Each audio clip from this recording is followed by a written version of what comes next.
Good morning, everyone, and sorry for a bit of a delay here. I am Susan Demas, the executive editor here at Lincoln Square, and welcome to a new edition of First Draft, where I talk with journalists from around the country about the critical stories that they've been covering.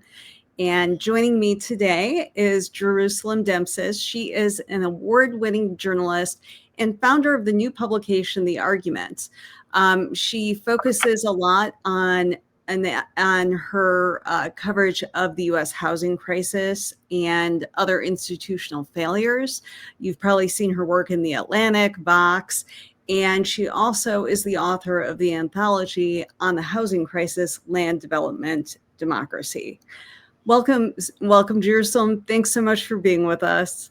Thank you so much for joining me. I want everyone to know the technical difficulties were on my side. Susan is a pro. No, she's being way too kind. We're all in this together, and thanks for sticking around. We appreciate it. But I promise you the discussion will definitely be worth it. So last month, you launched The Argument, and that features work from a lot of well-known journalists like Matt Iglesias, Derek Thompson, Jordan Weissman. And I know you've said the publication is about making a combative case for liberalism, which I love that phrasing. So talk to us about what that means in practice and kind of how you see this as different from what most media outlets are doing right now. Yeah, so first, thank you so much for having me, Susan. I'm excited to talk to your audience about what we're building. So liberalism, I think, means like so many different things to people, right? Like some people hear that word and they think like, oh, do you just mean like the left? But I'm talking about liberalism in sort of a political liberalism sense, in the tradition of people who care about individual liberties, civil rights, and also human flourishing, but private property protections, free enterprise. And this is a very wide range of people, right? Like there are people who consider themselves socialists who can be considered political liberals, like people like, even consider people like J.S. Mills and also, John Rawls to be potentially social democrats, and all the way to people who are on the right who believe in, a lot more conservative views than I have around social issues and cultural issues, but have a deep and fundamental respect for freedom of individual rights, for pluralism, etc. And I think we're in this moment right now. Actually, last week I was here in DC and I went to the National Conservatism Conference, which is really a conference of folks who are pushing for a post-liberal vision of America that really pushes against some of the fundamental American values that I think most people in this country hold. And I view that as really the main cleavage in our politics right now. It's not left versus right. That's like actually the most important question right now. It's, do you believe in the fundamental liberal nature of this country, or are you opposed to that and you want to impose a vision that is exclusive of, large numbers of people getting to live the lives that they say want to live? And so to me, the argument is a place where we're not just going to lecture people about, political philosophy, because like who needs more of that? But it's a place where we're going to think through a lot of these thorny issues while trying to implement these values at the same time. So, for instance, today on our website, we have a great piece from Robinson Meyer, who's a contributing writer at the New York Times and also writes and founded the great climate journalism outfit Heat Map News. And his piece is basically about like how to stop being rude with your smartphone, which is like, I think actually a core problem for liberalism, that we're so atomized in all of our little, screens. We can't even be at a party without like looking at our phones. And I think this is something that has really animated Rob in his work, is just like, okay, like how do you have a deliberative society when people's attention is so messed up that they can't even spend 5 seconds reading an article without clicking away to Instagram? I mean, I personally feel attacked as an introvert here, but no, I see where you're going with that for sure. I mean, I know there's a lot of debate right now about like being more present and, but I mean, it's real. I have, 2 kids in their 20s, and trying to explain to them the concept of boredom when I was a kid, where we weren't constantly entertained, where if you had to like wait to be picked up by your parent, you couldn't be like calling them on the phone and asking like, how much longer? It's different, and it's really, impacted the way we interact with each other and our attention spans. Yeah, no, I mean, for myself, like I'm working on an article about this actually. Like I don't think I ever really understood addiction until I was introduced to short form video content. Like it was 2020. We just locked down. I remember I was staying at the time with some friends, and she pulled out TikTok. She's like, "Oh, like, do you want to see this video?" It's like a moment in a PSA commercial where someone's being handed like some drugs or like a cigarette, and someone's handing me TikTok. And I think I imagine a lot of your viewers will experience this too. Like it is so easy to lose hours of your day and not even feel happy about it. It's not like, oh, I spent hours of my day hanging out with a upset. I'm miserable about the time I've spent in this. And I think the way that this ties to liberalism is like we are increasingly, and Derek Thompson, who has a great Substack and is also a columnist for The Argument, he had a great piece in The Atlantic about how the loneliness crisis and about how we're more atomized than ever right now. And the screens are pulling us away from in-person connections, from meeting people who disagree with us, but realizing our common shared humanity. Like these are normal interactions that would happen all the time in barbershops and when you're walking down, when you're on the bus or whatever it is. But now you go on public transportation, you go in any kind of store, people's heads are down. They're looking at their phones. There's like no interaction. Absolutely. Yeah. And I mean, it's so hard to build real connection, even if you do have online relationships with people. And, I really pulled back from social media a lot since last year. I mean, like I went so far as to like delete accounts, because I just didn't feel like I wanted that anymore. And I feel like, there were a lot of people that if I knew them more in real life, we would really like agree on so many things. It would be cool to hang out together. But online, you start arguing about minutia, and those divisions become huge mountains, and everybody has this perception of you based on your online persona, which might be a part of you, but it's not your whole person. And so I think especially on the left, or the broad left, liberals, we spend a lot of time arguing with each other, even though we might agree on fundamentals. And like these arguments take on a really personal edge to the point that like it's not productive. Yeah, I mean, I think that this is such it's like such an important conversation. I feel so many people feel in their lives, but they also feel like, well, what do we do about it? Right? Like, oh, I noticed that I go on Twitter, I go on Blue Sky, or I go on Instagram, whatever, and I feel myself being divided from people who are 99% in agreement with me. Like, why am I spending all day so mad at someone who like agrees with most of what I say? And there's something about these platforms that's fundamentally divisive, but I also think that like part of what we're trying to do is like not just, I mean, you can get this sort of doom and gloom anywhere, right? Like you can get this article anywhere you go that people are really upset or scared about this. What we want to do is like provide people actionable steps, but also like policy frameworks for how we should respond to this problem. Like I think it's a two-step thing. Like one, yes, we need serious regulation of these social media companies, and in many ways probably blunt tools to like make it easier and better for people to live good lives without being constantly having their attention hacked. But I think also like while we're waiting for that to happen, like we can't just wait for someone to like save us, like there are steps you can take. Like this is my dumb phone, which I now have. It does no internet, it has no social media, it can't access email, it can't access Slack. And that's not, for everyone. There are going to be multiple different kinds of tools, but I think it's important that people try things out for themselves. Like I have some friends who will keep their charger next to their front door, so that when they walk into the house, they put their phone in there, and then it's an effort to go find their phone if they want to use it. Or I have friends who like have rules about where they're allowed to use their phones. Or I have friends who say like, who are like, it's actually quite rude to like pull out your phone when you're talking at dinner. Like if you're at a one-on-one dinner, like, but like that's become so normalized. And I have friends who will just say like, hey, can you put your phone away? And I'm just like, that's actually really good. Like if I started smoking in someone's face, they probably would ask me to step back, And I think that we should think of these things as related. And I think part of what we're trying to do with the argument is provide people frameworks for how they can actually engage with these issues on a personal, individual level and at a systemic political level, because both of these things are necessary for us to live better lives. Yeah, absolutely.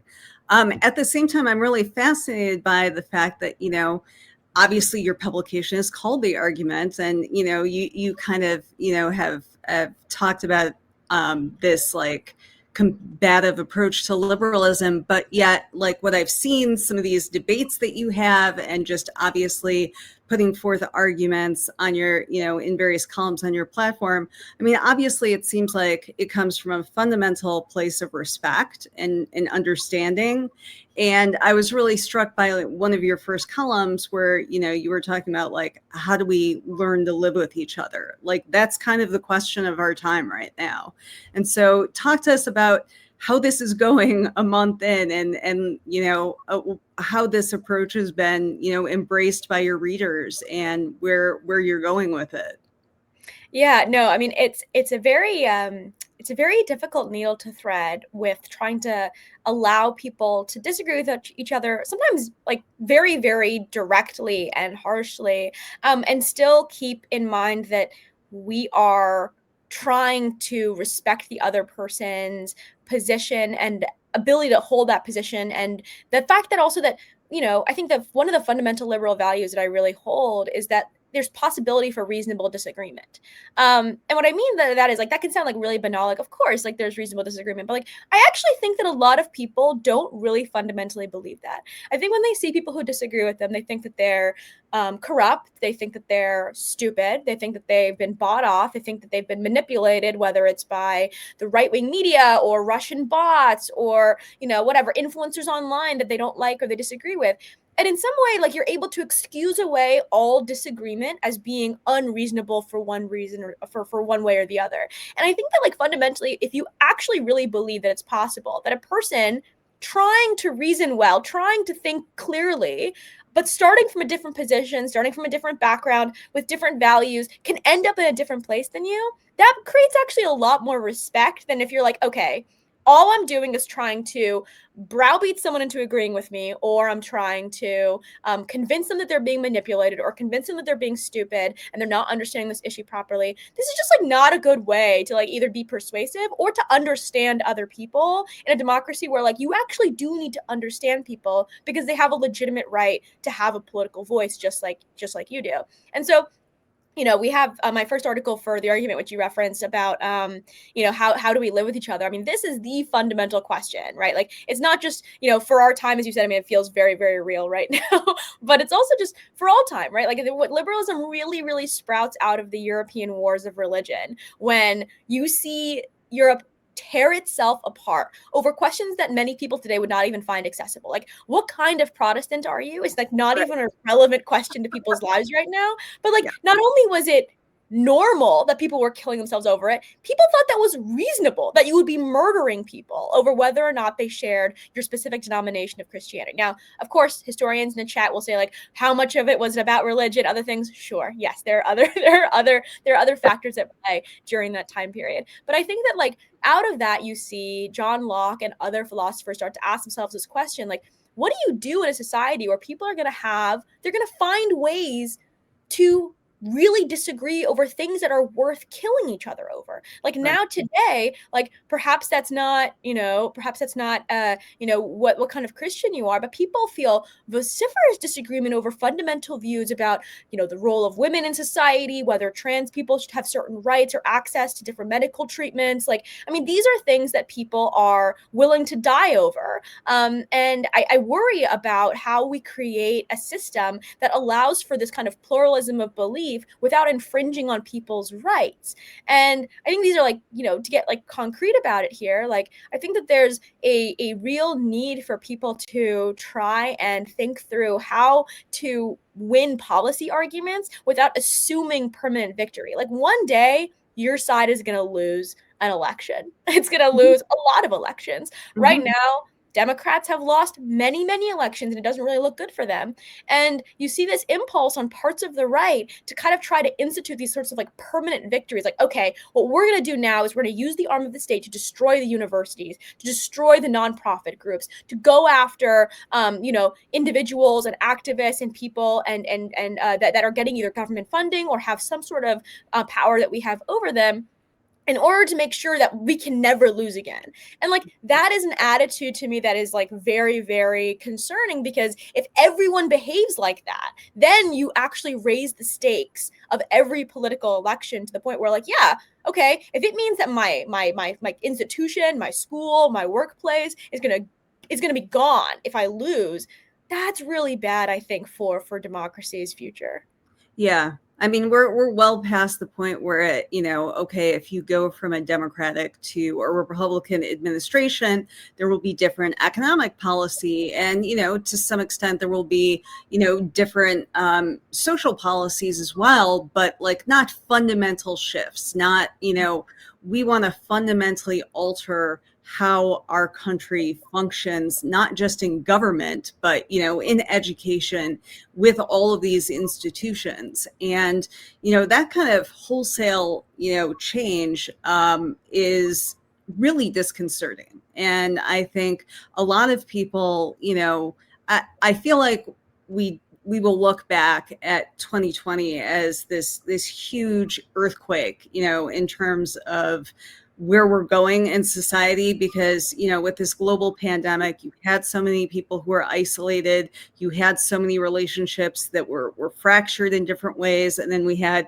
an incredibly divisive election followed by January 6th. And now we're at this point where we're debating, do we want to have this pluralistic society like you were talking about, or do we want this like more homogenized, nationalistic, non-democratic, society where, we are going to dictate policy instead of come to an agreement on it.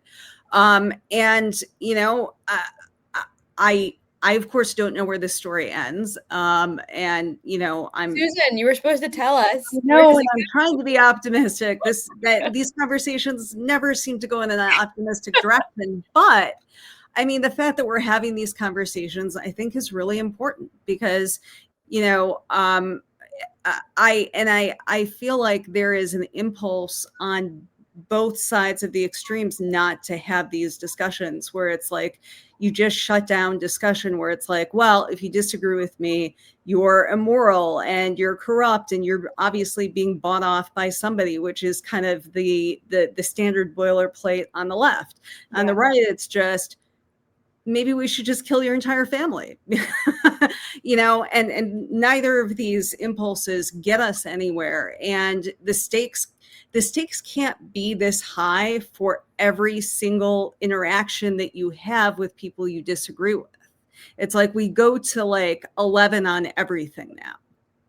Yeah, I mean, I'll say as like one potential note of hope is that, there have been many more divisive times in American history and in world history. And I think that like it can actually be really, comforting in some cases to like really root yourself in that history. I mean, when I talked about earlier the European wars of religion, we're talking about like millions and millions of people dying at a time where they're very, very low, much lower population than we're seeing today. I mean, these are huge proportions of the European continent, but then also like we know this World War II, the amount of death that happens in that moment. I mean, this is a situation where, yes, I am very, very worried. I don't think it's like, I think people are in many ways underreacting to the amount of power that the federal government is amassing right now towards, I think, ends that are very clearly anti-American. I mean, we just saw them attack without any kind of legal authorization who they are calling drug dealers in the ocean. I mean, this is something that's like they're not even attempting to provide some sort of legal justification for what authority they might have to just kill people in the ocean. Like, I mean, I just think that people, because it's an unsympathetic group that it was attacked. I mean, they're allegedly drug dealers. I think there's like good evidence they probably were, drug smuggling and potentially harming, Americans as a result of that. But like, that does not mean the government gets to just shoot you out of the water without doing any due process. I mean, we have a military with rules, and I mean, this was a big issue with the Iraq War, that you had to have the AUMF, you had to have the authorization from Congress before you do acts of war, and that you can't just kill people in the middle of the ocean. And I mean, to me, like, it can become a very difficult problem, because this is not a message that I think is like super popular or interesting to people. People are much more focused on other issues that are closer to home. But I mean, this kind of slippage into authoritarian-like policies and practices and norms is really, really scary. And I think that I started off this answer with let's inject some optimism, and here's where I ended up, Susan. But I do think that like the fact that so many of us are still feel comfortable speaking out, and also just that there's real open debate still, indicates to me that there's still a lot of chance to push back here. Because I mean, at the very beginning of the Trump administration, when you saw a lot of like different entities folding, like law firms folding to pressure or whatever, I was very concerned that civil society was just like not going to fight back, that there were going to be a lot of silencing and preemptive capitulation to authoritarianism. And that's actually how authoritarianism really takes root. It's not really that originally it just like has all the power, the military comes in and forces you to do everything. It's like everyone's sort of like, well, it's not worth speaking out, so I'm just going to like sit back and I'm not going to say anything. And then everyone gets into the culture of not speaking out against things that they believe, gets in the culture of just capitulating if the government tells you to do something, even if we know it's illegal. And now I think that there's a culture developing, particularly I think with the widespread No Kings protest, which is in many ways a very democratic message. It's no, like the thing that we're united against is that we don't want a king. Like, we are Americans. We actually fought many wars to prevent this from happening to us. And so I think that the question here is just, how bad does it have to get before we see that sort of popular reaction and the elite reaction really take root and push back? And at the end of the day, can Democrats do what they need to do to win elections, or can more moderate Republicans win back control of their party? Right. One thing that does make me optimistic is, for whatever criticism you have of us as Americans, we are a country where we take for granted that you can say what you want. We have the First Amendment. We can go out and protest. We're, we may live up to that stereotype that, people around the globe, think of us as being loud and uncouth, but that's kind of the genius of America. We have the freedoms to do things. We believe in having choices. And so, we have that history, that long history of almost 250 years. And so, I feel like, yes, we build on that with things like the No Kings protest, but just in general, like in your life, it's like, I was in DC just a couple weeks ago, and, going by the metro and seeing, people with automatic weapons, National Guardsmen, just hanging around doing nothing, by the way. It's like, no, like, this is why we fought that war, back in 1776 and, through 1789, where we didn't want, the redcoats in our bedrooms. This is not how we function. We like to go as we please and not have this implicit threat of violence in our cities. And so, I feel like it's, while it's disappointing to see institutions like Columbia or big law firms or big media companies like CBS and ABC, they're capitulating left and right. I feel like we, with our American spirit, our stubbornness, that is a renewable resource, and that gives me some hope. And, I see that with, those of us that, don't want to just, be stenographers in the White House press pool. I mean, there's a reason why independent media is growing. There's a reason why, both of us have, started publications this year, you with the argument and us at Lincoln Square. It's because people are hungry for like independent information and not business as usual and just getting your news like everybody else, and I I think that as long as we are able to maintain some of those independent, structures and institutions that we're building as we go, I think that there's hope to win this argument, for liberalism, as as kind of you're saying. Yeah, no, I mean, I think that there's such a moment for new institutions whenever there's this kind of upheaval in our politics. I mean, I think that this is it's really a moment where people are looking, as you said, for voices that are not going to just say the same things you hear in legacy media companies, and also are going to speak in ways that are accessible to them, right? Like, I mean, we're talking about like liberalism and these ideas, like, and yes, in some ways that this is a very like, it can be a very heady conversation, it can feel academic in some respects, but a lot of times people just want engagement on the very core issues that they think about on a daily basis. Like when we talk about smartphones, when we talk about loneliness, like these are fundamental questions about how people live their lives. And we're going to talk about that in ways that are accessible to people, and also are using the language that they use to talk about these issues. Like people every day talk about liberalism without using that word. They talk about like, wanting to be free. They talk about like, oh, well, intrusions on their privacy, or they talk about how irritated they are by, corporations not giving, having undue influence over our politics or over our lives, or workers not having these basic rights and freedoms. Like these are things that people talk about in the course of their day all the time when they think about their wages, or whether, you work at a Target and you're not getting scheduled fairly. And so, I mean, these are things that come up and are important to engage with at that level. And I think too that there's a real sense right now that this country is going to depend on a mass popular upheaval. And I do think that in many respects that can actually undersell how much room we have within our own democracy to make change. Right now, it was 1.5 percentage points. That was the margin that Trump won the election by. 1.5 percentage points. And that's not big. That's a very small number of people. And so instead of writing off the entire country, the question has to be, what needs to happen for there to be an alternative to Trump that gets 1.5 percentage points more of the vote? And I think that that's actually like a much more difficult question to grapple with than sometimes these like kind of broader questions, because it means asking very difficult things like, okay, what sorts of things are you willing to compromise on in order to win? How does that actually work? What policies are you willing to do? I wrote an article, I'm an immigrant myself. I came here we were asylum seekers, my family and I, from Ethiopia. We're Eritreans. And immigration is an extremely important issue to me. The freedom of movement of people, but also just like the economic arguments for immigration, I think are unquestioned.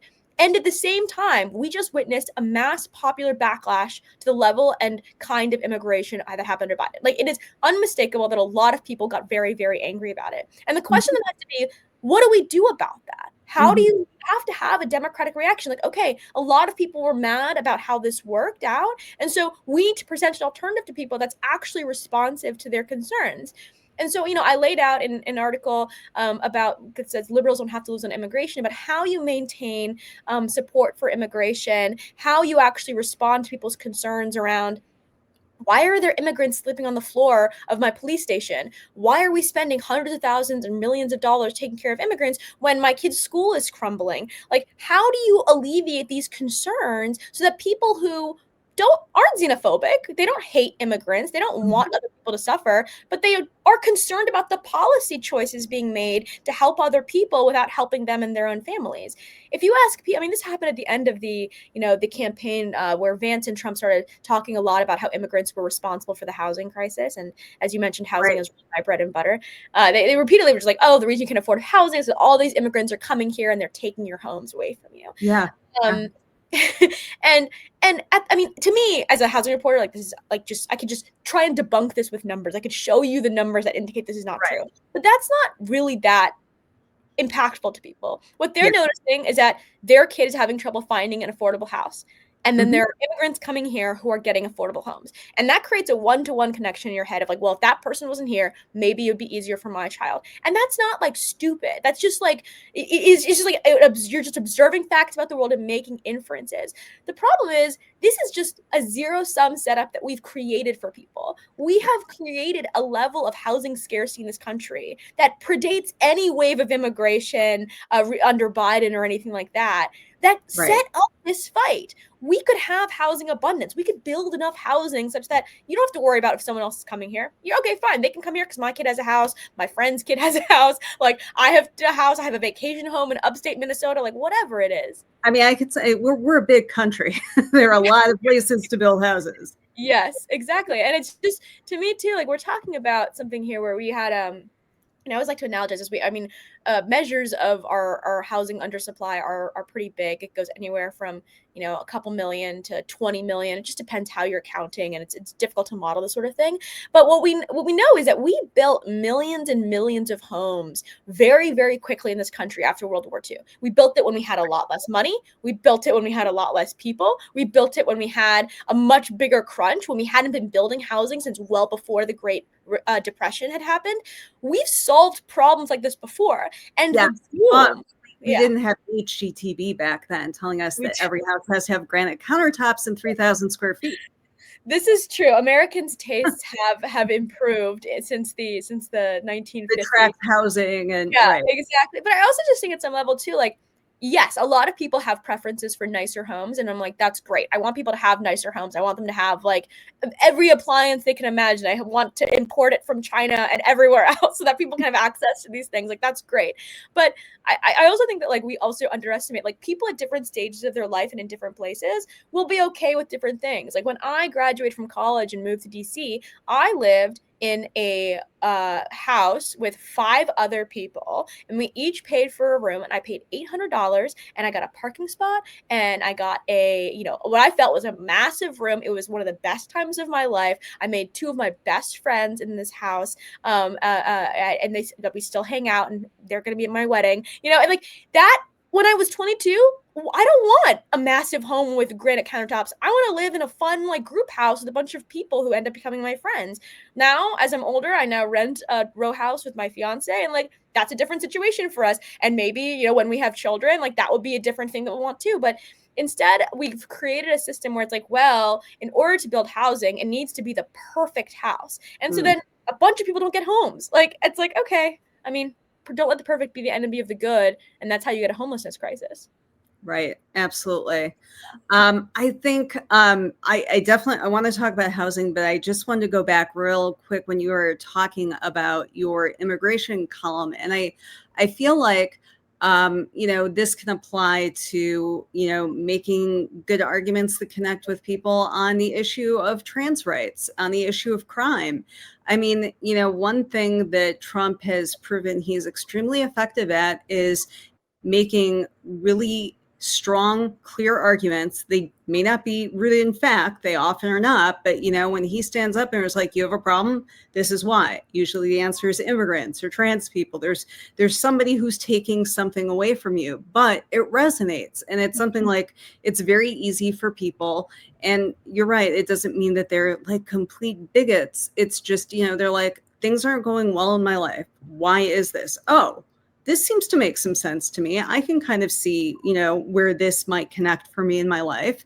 You can tell them all you want, like, crime is at a 30-year low. But if you look at the polling, everybody thinks that we're still living in the 1980s. And the minute you step outside in a major city, you'll probably be murdered. And that is not the case, but there is a widespread perception. And I do think that there is this instinct, you see this from Democratic politicians, you see this from people, on the amorphous left, where it's like, well, that's a really stupid argument, so I'm not even going to address it. This makes zero sense. And you know what? Factually, you might be right, but you also will probably lose the next election if that's your attitude. I mean, part of living with people in a hugely diverse country in every sense of the word, with over 300 million people, is that you've got to make that effort to connect with them and see, what their fears are, and to talk with them about that. And,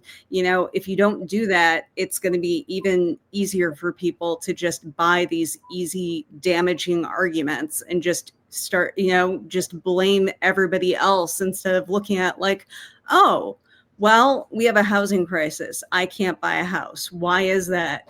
This may be a little bigger than just the fact that we have immigrants coming in. It may be because we have bad zoning laws at the local level. It may be because we have, huge corporations that are buying out, apartment buildings, and, there's a huge price fixing scam so that it's hard to get to pay what you really should for an apartment, because everybody is setting the rate way too high. There are many, many factors, and obviously this is your area of expertise, way more than me. But let's talk a little bit on the policy end. Like, what are the bad policies that are being pushed on the right and left in terms of housing, and what would a good housing policy look like? And maybe that's not really a question necessarily at the federal level either, because really, a lot of this comes down to local issues. Yeah. No, I think that you've gotten it really down here. Except the only thing I would add is just that, it's not even just that, it's wrong to think that immigrants are responsible for the housing crisis. It's actually that when you create a shortage, it is definitionally true that all new demand will create upward pressure on prices. Right? That's also true. Yeah, like if you say we're only allowed to have 1,000 homes in this town, and one more person moves into a 1,000-person town, like you're actually creating a problem no matter what. Whether that's someone gave birth to a child, that someone moved there for a job, that someone moved back home from coming in, or it's an immigrant from another country. Like, yes, if you create scarcity, then new people becomes a problem. And so in some respects, like, yes, it's like not true that the driving issue of housing had anything to do with immigrants, but like it is the case that like when particularly these democratically elected states and cities and local zoning boards and historic preservation boards block the development of new housing and new affordable housing, they are setting the stage for a zero-sum conflict between existing residents and newcomers. And it is very, very frustrating to me, because you see all of these things in California or whatever, where they're like, in this house, we believe that immigrants, should get to live here, or whatever it is. And in the same place, they're opposing the very housing that those immigrants could live in. Under the Biden administration, they were, there was like I forget exactly where this was, but they were creating a list of places where refugee or asylee resettlement could happen. And like, it just, no city in California made sense to include on this list, because it was so expensive, because there was like no affordable housing in the state. And so it's like, how inclusive are you of these newcomers if you yourself are making it impossible for anyone to move there? Yeah. And if you look, and the story is in cities and towns across the country, a lot of these, liberal areas, they voted for Biden 2-1. They're the most NIMBY places you can imagine. Yes. And it's to me it is very, very, it's very interesting, because I think that like often, yet again, here, this is not a case where I think that these NIMBYs or these people who are opposing housing are evil people who like hate America and like want and don't actually believe that immigrants should get to come here. I think that they're just like not seeing the connection between their anti-growth attitudes and the creation of a zero-sum conflict between existing residents and newcomers. And this is also what happens in smaller microcosm, if we're even putting aside immigrants, for like the whole gentrification discourse, right? I've always been so fascinated by this, right? Because when this whole discourse is okay, there are these young people who are college educated, and they move to a city to get their first job, and because they moved to that city, they're bad, and they've like created a problem for existing residents. And this doesn't make a lot of sense, right? Like, these are not like 22-year-olds who've just graduated from the University of Maryland, are not like the pinnacle of a like elite society, who they're not like billionaires. These are like kids who are looking for a $1,200 or a $1,500 studio,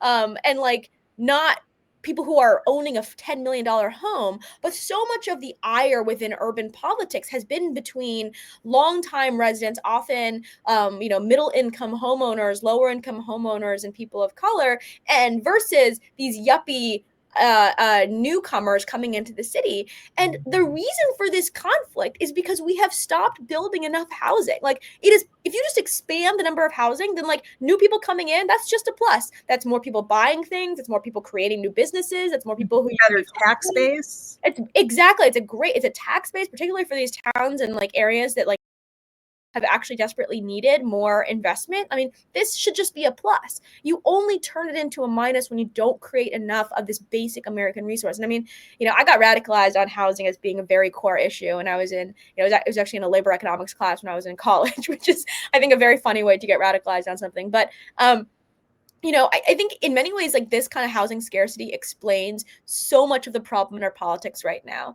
Not only just why people feel so strained despite having high incomes. Like, I meet people who are making in the top 5% of the country living in New York City who are like, man, like, I'm really stretched thin because they're spending an insane amount of money on their housing on and that can make you feel really pinched. And like, yeah, play the tiniest of violins for someone making like $300,000 a year and crying about their, finances. But I think this like just trickles down to everyone. Like, why is it that you make a good job, you have $100,000, you're making $80,000, and yet you still feel strapped? Like, that shouldn't be how you feel. Right.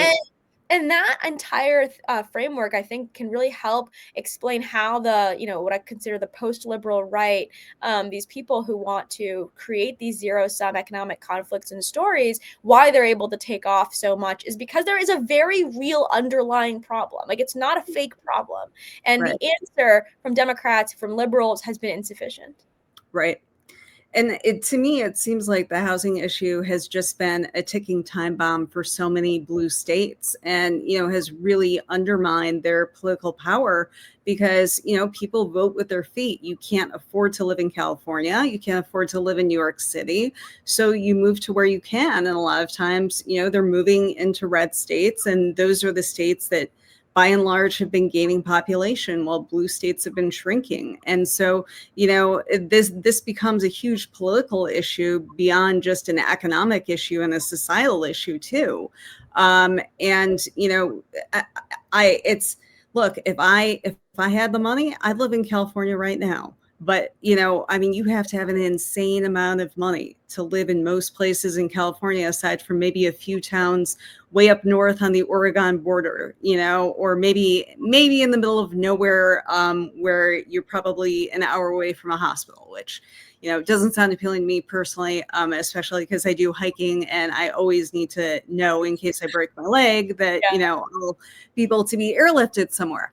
But, so what we're looking at right now is kind of like my first introduction to like this debate really was in college, not in the classroom, but like I've always lived in like Big Ten college towns. And so, there's always this tension between the townies and the students at the university, especially, big universities where,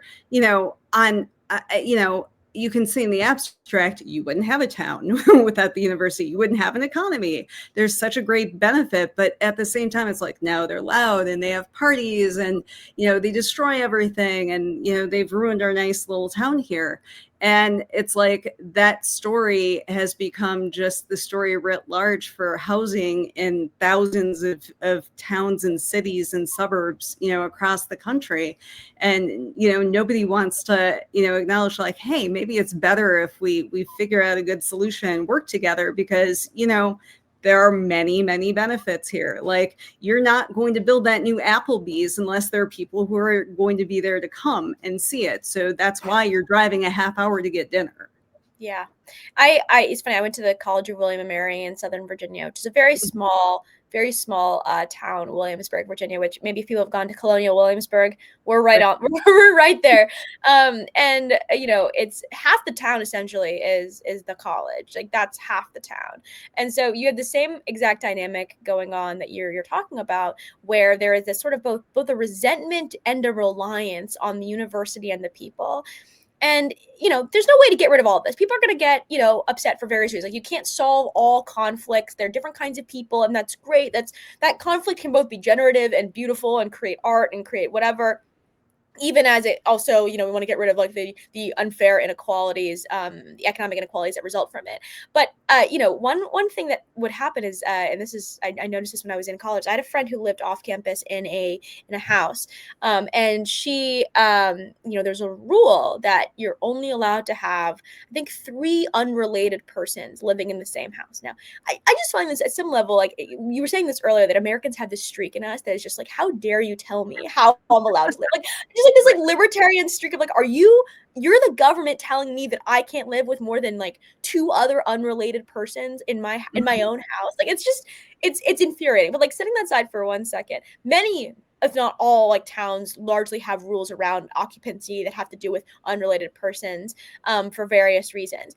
But the impact of this was that because the homes were quite, like they're like, upper middle class size homes usually that are near the campus, in order to afford this as a college student, you needed to split it for rent with like 4 or 5 other people. Right. So she, my friend, as well as many people that I knew, were basically illegally living in these homes with more people than were technically allowed. And what this meant is, because their landlords knew they were doing this, you couldn't actually complain about anything to your landlord. Because if you were to say, hey, and this is a very true thing that happened, there is a wire hanging out of a hole in my bathroom above my shower, and I need to fix it, you couldn't ask your landlord to do that, because then your landlord would say like, well, why are you bugging me? I can evict you now. You're not allowed to be even living here. And so when we think about how all of this ends up working together, right? Like, this is a landlord who's making money off of college students who themselves are like, maybe they're coming from like a higher socioeconomic background from their family, but like they themselves are like, they are the ones who are being exploited by this situation. But the whole thing is a setup. Like, the whole problem is that the zoning codes have refused to allow enough housing to mean that like, oh, you're a bad landlord, I'll just go live somewhere else. Like, oh, there's other affordable housing options. There's no reason for me to like stay here and put my life at risk, put my health at risk, for what reason? And I just think in many ways, people have probably heard of the great book Abundance by the New York Times' Ezra Klein, and Derek Thompson, who I mentioned, is a columnist for The Argument. And abundance is like at the core of a lot of the ways that you can make liberalism possible. Like, it is not the end all be all solution to everything at all, but what it does allow for is it allows people to decide it's okay to have different kinds of people living together, because there's enough to go around. If you're not activated by scarcity, if you're not activated by a scarcity mindset, then you're going to be willing to have a diversity of people doing their own thing in a way that you otherwise wouldn't be if it felt like it was a threat to you. So I always think about my friend and that like hanging wire in her bathroom. Yeah. It's fascinating, and it definitely, I hope that you'll come back and we can actually talk about the abundance agenda, because that's a fascinating topic. And I know we've been going for a long time, but I could do this for another hour with you, Susan. I'm sure. Well, you run a publication called The Argument, so yeah, that's what you're supposed to do. But exactly. It's fascinating to me to have a scarcity mindset in a country like America, where we have the most wealth, we have so much land, we have just the best scientific researchers around, the most sophisticated medical technology, and yet what I think so much of the anxiety that defines the era we're in is that so many people do feel like they have this scarcity mindset in one way or another, and we're all competing for these limited resources. And if I get something, then you don't get it, and I've won somehow. And that's a damaging mindset. I know we do come from this, kind of libertarian background in America, where, everybody has their individual rights, and working together, for a better society borders on socialism. But I mean, that is how we all came together, to form this country and decide that we didn't want to live under a monarchy, is that we banded together and felt we had enough common interest to do that.